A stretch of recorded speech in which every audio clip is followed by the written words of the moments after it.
Media is, अगर आपने कोई क्वेश्चन पूछने होंगे बाद में, let us ask very relevant questions, ठीक है। और अभी आपने पहले मेरे बोलने से पहले कुछ पूछना चाहते हैं तो I will cover in my statement. तो आप पहले if some 4-5 people can talk, so आप हाथ प्रेस करो और बताओ। You just start your press conference. Later we'll ask the question. Okay, चलो ठीक है। सो आई एम जस्ट, मैं ਤੁਹਾਨੂੰ ਅੱਜ ਬਰੀਫ ਕਰਨਾ ਚਾਹੁੰਦੀ ਹਾਂ ਕਿ ਜਿਹੜਾ ਇੱਕ ਕੇਸ ਰਿਪੋਰਟਡ ਕੇਸ ਸੀਗਾ ਜਿਹਦੇ ਵਿੱਚ ਇਟ ਵਾਸ ਰਿਪੋਰਟਡ ਕਿ ਵਨ ਗਰਲ ਉਹਨੇ ਵੀਡੀਓਜ਼ ਬਣਾਈਆਂ ਆਪਣੇ फ़ोन ਵਿੱਚ ਜੋ ਕਿ ਇਤਰਾਜ਼ਯੋਗ ਸੀਗੀਆਂ। ਸੋ ਇਹ ਜਿਹੜਾ ਇਨੀਸ਼ੀਅਲ ਰਿਪੋਰਟ ਸੀਗੀ एक ब्लॉक विच इत्थे इस यूनीवर्सिटी विच तकरीबन 4000 कुड़ियाँ होस्टल च रहिंदियां ने। So is that correct? It is 4000, हाँ 4000।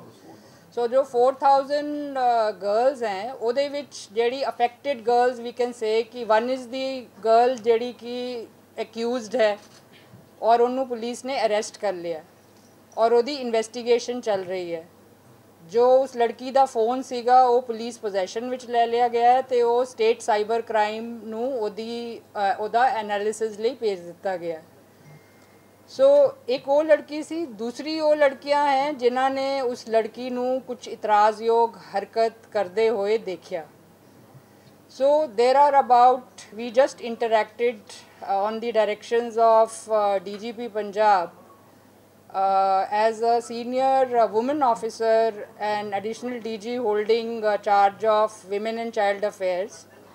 So मैनू इत्थे डिप्यूट किया गया सी just to go and interact with the girls because बहुत सारी रूमर्स इस केस बारे फैलाइयां जा रही सीगियां जो कि गलत सीगियां। सो जो असी उस लड़कियां नाल मैनेजमेंट नू असी रिक्वेस्ट किया सी कि जिहड़ी अफेक्टेड लड़कियां हैं उन्हां दे नाल साडी मुलाकात कराई जाए। So they were kind enough to arrange that meeting.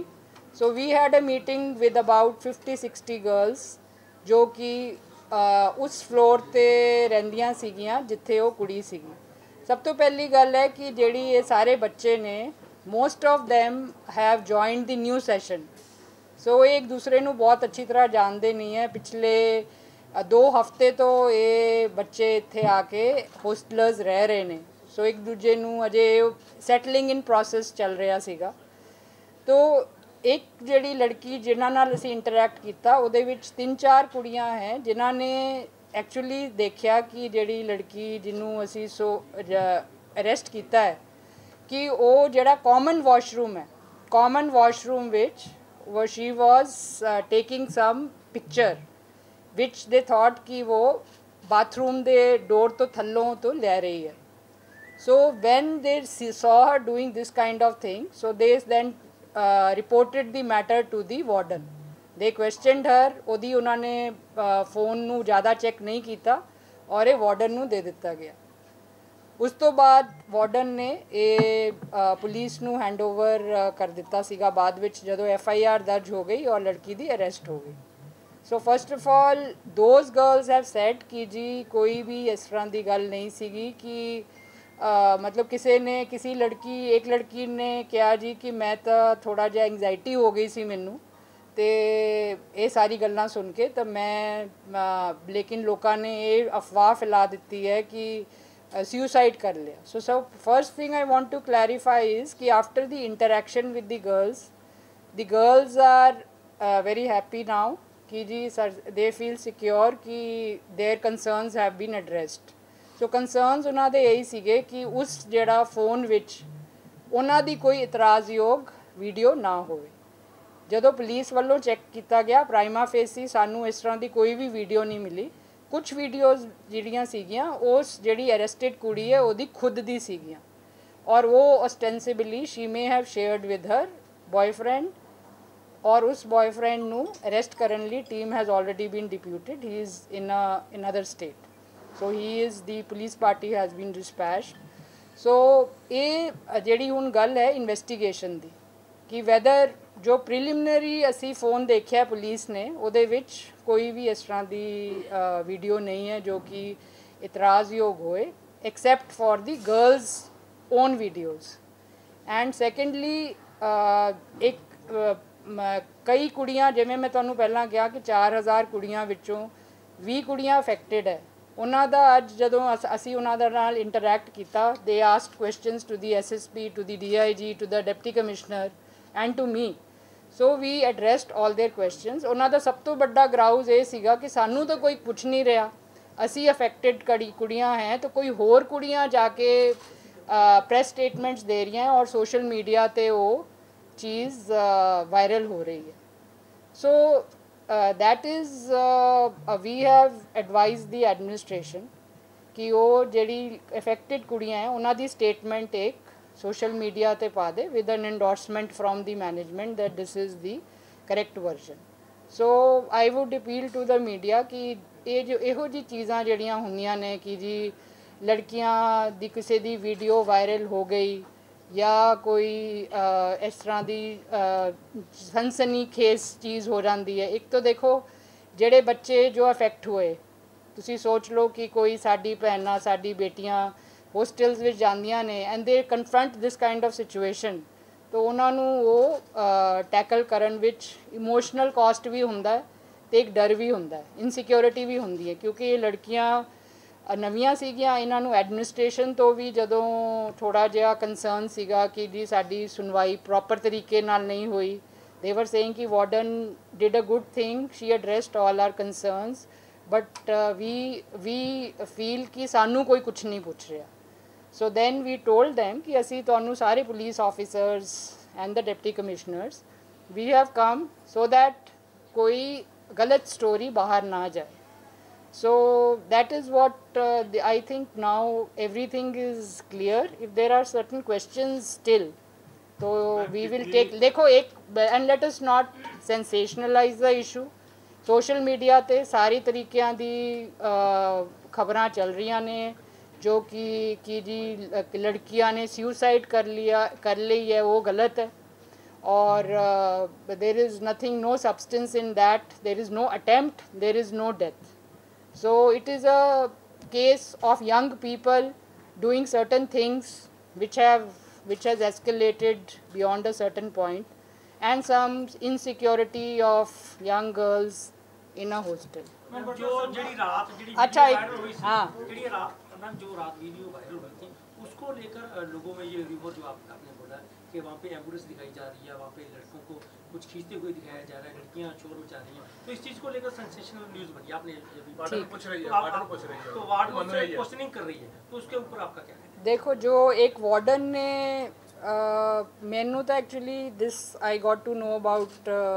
कल साडी कॉर्डन एंड सर्च ऑपरेशन सीगा so all additional DGs had gone to different district so I had gone to Patiala so मैनू तो अज सवेरे जो DGP साहब का फोन आया उदों ही पता लग गया सो उस तो बाद मैं इमीडिएटली आ गई so I have not seen the video but the what SSP साहब ब्रीफ्ड मी कि जेड़ा वो वार्डन है उन्होंने डांट रही है कुड़ी नू कि बई तू ये की कर रही है सो अगर कोई कुड़ी बाथरूम कॉमन एरिया में जाके इंज करके दरवाजे के थल्ले गैप होंदा है असी वो भी देखांगे कि कितना गैप है की हो सकता है तो वो कर रही है तो कुड़ियां नू कंसर्न तो होएगा बट वो जी 20 कुड़ियां है वो कहते कि असी तो एक किते भी बाहर नहीं दसिया असी तो वार्डन तक सीमित रखिया सी ये बाकी जी वो कुड़ियां हैं वो अननेसेसरी इनू out of blowing out of proportion Shimla के लड़के का क्या कनेक्शन है मैम उसके शिमला के लड़के का वो जो शिमला का लड़का है he is apparently known to that girl and उसका जब उसकी अरेस्ट होगी और फिर इस लड़की की क्वेश्चनिंग होएगी और लड़के की क्वेश्चनिंग होएगी और फ़ोन का फोरेंसिक एनालिसिस होगा तो I think the things will be crystal clear Ma'am, how many videos have been recovered from the phone and is there any possibility that girl or boy might have deleted the other videos? जो deleted videos हैं there is a possibility to forensically recover them. So we have, as I already told you, we have given the phone for forensic analysis. So that should be clear enough. जब वो report आएगी, let us not base anything on presumptions and assumptions. So let scientific evidence, make a decision in the case. Ma'am जो 20 लड़कियों से आपने बातचीत की है, क्योंकि पेरेंट्स लगातार इस बात को लेकर, बहुत सारे पेरेंट्स अपने बच्चों को लेके भी जा रहे हैं, तो उसके लिए आप कुछ बोलना चाहोगे कि अभी सारा कुछ पीसफुल है और उनको कोई? देखिए, मतलब जो मेरे असेसमेंट में और हमारी यहाँ पे जो डिस्ट्रिक्ट एडमिनिस्ट्रेशन की SSP, DC and DIG range, IG range are sitting, so इनका जो हमारी असेसमेंट है, इट इज़ नॉट अनकॉमन कि यंगस्टर्स जब इस एज में होते हैं तो कई चीज़ें दे डू जो उनको नहीं करनी चाहिए. सो अब जैसे अगर ये लड़की अपनी कोई भी वीडियो शेयर कर रही थी तो विच यू कैन से कि that is a private affair between the boy and girl, but if it is objectionable, कल वही लड़का इसको मिसयूज़ भी कर सकता है. सो हमारे पास पहले भी ऐसे केसेस आते रहे हैं जिसको हमने साइबर क्राइम में डील किया है कि सोशल मीडिया पे ऐसी वीडियोस वायरल हो जाती हैं. तो बट इन दिस केस ऐसा कुछ नहीं हुआ है, and this appears to be a case जहाँ पे it is between the boy and the girl.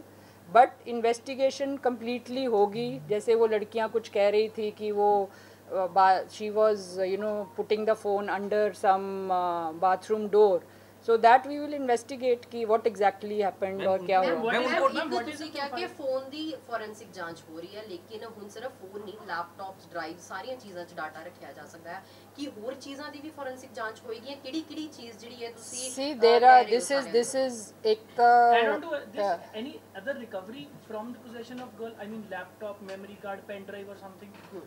So we have abhi initial investigations mein I can't really comment on that. So we have recovered her phone. If it is required, we will do the other recoveries as well if our investigation demands it. And what is the profile of that boy who is in Shimla? Either he's a student, working professional, any history sheeter? I think he's her boyfriend. Beyond that, we will have to catch him and find out what he is doing. जो hostel था वो पहले boys hostel था, उसको girls hostel बनाया गया. Boys hostel में ऊपर कई बार बाथरूम ऊपर से ओपन होता है, जबकि लड़कियों का पूरा कवर होना चाहिए. तो देखो, अब जो ये आपकी जो इन्वेस्टिगेशन होती है ना पुलिस की, it takes time. It's not that first of all तो सबसे बड़ा कंसर्न तो ये होता है कि भाई ऐसी कुछ ऑब्जेक्शनेबल वीडियोस वायरल नहीं हुई. सो अब बाकी जो इसमें एसोसिएटेड हैं कि उसकी सेफ्टी कंसर्न्स क्या हैं, the district police has already asked a forensic team, state forensic lab के जो हमारे डायरेक्टर हैं वो यहाँ पे आए हुए हैं. Mister Kalia is already there and they will go and examine the bathroom area and see whether कोई hidden cameras या ऐसी कोई चीज़ तो नहीं. क्या उन्होंने कहा है जी कि अभी जो मामला सॉर्ट आउट हो गया स्टूडेंट और उनके? वाह, हमने तो सीधा स्टूडेंट्स के साथ जाके बात करी है. We administration was along with us and we found that they were a little concerned and there was a little bit of they felt that उनकी बात इतनी सुनी नहीं गई जितनी सुनी जानी थी, and they were perturbed with the social media में जो कवरेज हो रही है, दूसरे बच्चों की कवरेज हो रही है और जो अफेक्टेड हैं उनकी नहीं हो रही. सो वी assured them कि हम आपकी बात जो है वो आप in writing, first they were ready to come on video also, but then they said कि हमें ये कंसर्न है कि हमें लोग पूछ रहे हैं आपने क्या देखा, आप कंसर्न्ड हो, आपने पकड़वाया. सो दे फाइनली सेट कि हम एक रिटन स्टेटमेंट दे दें. एक सवाल है मैम, जो 20 लड़कियां सामने आती है तो उनके खिलाफ भी कार्रवाई? देखो, मैं तो आई विल नॉट मेक वेग statements. I think regarding the case जितनी भी रेलेवेंट इंफॉर्मेशन थी वो हमने दे दी है. इन इन्वेस्टिगेशन अगर कोई ऐसी बात आती है, कोई भी बड़े से बड़ा आदमी भी आता है या छोटे से छोटा भी आता है, वो एक इन्वेस्टिगेशन की बात है. We can't make loose statements. 20 लड़कियों से मैम आपकी बातचीत हुई है? 20 लड़कियों से मैम आपकी ज़्यादा, 20 से ज़्यादा. जो अफेक्टेड है वो अफेक्टेड कैसे है मैम? उनको कोई डर है कि उनकी कोई पिक्स या कोई वीडियो जो है वो वीडियो बनाई गई है। ये अभी मैंने आपको ऑलरेडी ब्रीफ कर दिया है इसके बारे में। If you have a doubt then we can talk separate. ਘਟਨਾ ਰੋਕੀ ਜਾ ਸਕਦੀ ਸੀ। ਕੱਲ 7 ਵਜੇ ਦੀ ਘਟਨਾ ਸੀ। ਜਿਹੜੇ ਬੱਚਿਆਂ ਨੇ ਉਹ ਦੱਸ ਰਹੇ ਆ ਵੀ ਅਸੀਂ ਮੈਨੇਜਮੈਂਟ ਨੂੰ ਵਾਰਡਨ ਨੂੰ ਕਿਹਾ ਵੀ ਸਾਡੇ ਉੱਪਰ ਤੁਸੀਂ ਕਿਹੜੇ ਬੱਚਿਆਂ ਨਾਲ ਗੱਲ ਕੀਤੀ ਪ੍ਰੋਬਲਮ ਤੇ? ਜਿਹੜੇ ਪ੍ਰੋਟੈਸਟ ਤੇ ਬੈਠੇ ਸੀ। ਨਹੀਂ, ਜਿਹੜੇ ਪ੍ਰੋਟੈਸਟ ਤੇ ਬੈਠੇ हैं वही ਬੱਚੇ ਜਿਹੜੇ ਮਿਲੇ हैं ਸਾਨੂੰ, ਉਹਨਾਂ ਨੇ ਕਿਹਾ ਹੈ ਕਿ ਜਿਹੜੇ ਪ੍ਰੋਟੈਸਟ ਤੇ ਬੈਠੇ हैं ਉਹ ਬੱਚੇ ਅਸੀਂ ਨਹੀਂ ਸੀਗੇ। ਪ੍ਰੋਟੈਸਟ ਤੇ ਕੋਈ ਹੋਰ ਬੱਚੇ, ਮੈਂ ਤੁਹਾਨੂੰ ਇਹੀ ਗੱਲ ਦੱਸਣ ਦੀ ਕੋਸ਼ਿਸ਼ ਕਰ ਰਹੀ ਸੀ ਕਿ 4000 ਕੁੜੀਆਂ ਹੈ ਅਫੈਕਟਡ, ਥੋੜੀ ਜੀਆਂ ਹੈਗੀਆਂ, ਜਿਹੜੀ ਥੋੜੀ ਜੀਆਂ ਉਹ ਕਹਿੰਦੀ ਅਸੀਂ ਤਾਂ ਪ੍ਰੋਟੈਸਟ ਵੀ ਨਹੀਂ ਕੀਤਾ। ਪ੍ਰੋਟੈਸਟ ਕੋਈ ਹੋਰ ਬੱਚੇ ਕਰ ਰਹੇ हैं। ਸੋ ਇੱਕ ਪੋਲਿਟਿਕਸ ਵੀ ਹੁੰਦੀ ਹੈ ਨਾ in it's a university with I don't know how many students. So you know, you have so many things going on in the university which you and I will not be knowing। ਇਹ ਰੋਕਿਆ ਜਾ ਸਕਦਾ ਸੀ ਕੀ ਜੀ? ਜਿਵੇਂ ਇਹ ਘਟਨਾ ਵਾਪਰੀ ਹੈ ਕੱਲ ਸਵੇਰੇ 7 ਵਜੇ ਨਹੀਂ, ਘਟਨਾ ਕਿਸ ਚੀਜ਼ ਨੂੰ ਰੋਕਿਆ ਜਾ ਸਕਦਾ ਹੈ? ਜਿਹੜਾ ਇੱਕ ਪ੍ਰੋਟੈਸਟ ਹੋਇਆ ਜਦੋਂ ਜਿਹੜਾ ਦੇਖੋ ਮਾਂ, ਮਤਲਬ I would agree that better communication, ਜੈਸੇ ਹੁਣ ਅਸੀਂ ਗੱਲ ਕਰ ਰਹੇ ਹਾਂ, ਪਰ ਕਈ ਵਾਰੀ ਕੀ ਹੁੰਦਾ ਹੈ ਕਿ ਗੱਲ ਨੂੰ ਸਮਝਣ ਵਿੱਚ ਵੀ ਟਾਈਮ ਲੱਗ ਜਾਂਦਾ। So now at this point of time we are very clear ਕਿ ਕੀ ਹੋਇਆ। ਸੋ ਜਦੋਂ ਤੱਕ ਨਹੀਂ ਕਲੀਅਰ ਹੁੰਦਾ ਉਦੋਂ ਤੱਕ ਕਹਿਣਾ ਵੀ ਮੁਸ਼ਕਲ ਹੁੰਦਾ ਹੈ। ਐਂਡ ਫਿਰ ਉਹਦੀ ਅਫਵਾਹਾਂ ਫੈਲ ਜਾਂਦੀਆਂ ਨੇ, ਲੋਕ ਪ੍ਰੋਟੈਸਟ 'ਤੇ ਬੈਠ ਜਾਂਦੇ ਹੈ। ਇੱਥੇ ਪੁਲਿਸ ਕੱਲ ਤੋਂ ਹੀ ਇੱਥੇ ਆਈ ਹੋਈ ਹੈ। ਸੋ ਯੂ ਨੋ ਥੋੜਾ ਟਾਈਮ ਲੱਗਦਾ ਹੈ ਹਰ ਇੱਕ ਚੀਜ਼ ਨੂੰ ਕਲੈਰੀਫਾਈ ਕਰਨ ਹੋਣ 'ਚ। One question related to investigation: either police is smelling it as a deep-rooted conspiracy nexus, or just ruling it out and stick to these two people, girlfriend and boyfriend. So we have, see, abhi to we have started the initial investigation, which it is difficult to say that which side the investigation is going to go. But as of now, it is my feeling, which may be a personal feeling, but I think everybody in the police department shares it, that it appears to be a, you know, case in which the girl and the boy are involved, and I don't know what kind of deep-rooted conspiracy can be there. Some girls are saying that they will raise a protest against the university hockey at 4 p.m. That may be, those are not those girls. वो तो कहती हैं ਅਸੀਂ ਖਾਣਾ ਹੀ ਨਹੀਂ ਖਾਇਆ, ਅਸੀਂ ਇੰਨੇ concerned ਹੈਗੇ। हाँ, वो कहती हैं कि जो लड़कियाँ protest कर रही हैं वो कोई और है। ठीक है? These are the new students। हाँ, so these are, ये नई students हैं। ये तो 20 दिन हो गए इनको protest का पता ही नहीं। चलो, thank you जी। Okay।